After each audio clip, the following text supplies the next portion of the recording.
কথা বলতে পারবো? জি বলেন বলেন। আমার শর্টকাটে কথাটা, আমরা যে আল্লাহর ঘর মনে করি মসজিদ আল্লাহর ঘর, সুদ খাইয়া যারা বড় ঠান্ডা দেয়, এই কথাটা ব্যাখ্যা চাই আমি।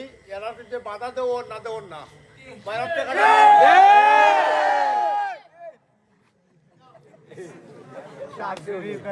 আমার নবী স্পষ্ট জানিয়ে দিচ্ছেন, পবিত্র হওয়া ছাড়া নামাজ হবে না, হালাল ইনকাম ছাড়া সদকা হবে না, দান হবে না।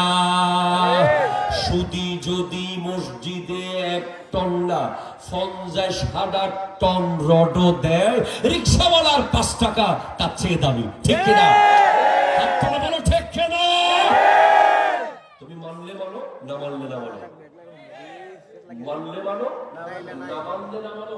সুদখোর যদি মসজিদে 50,000 টন রড দেয়, আর একজন রিক্সাওয়ালা মাথার গাম পায়ে ফেলে যদি 5 টাকা দেয়, ওই 5 টাকা আল্লাহর কাছে কবুল হবে। আল্লাহ ওই 5 টাকাকে গ্রহণ করবেন। 50,000 টন এগুলো লোহা নয়, এগুলো পায়খানা।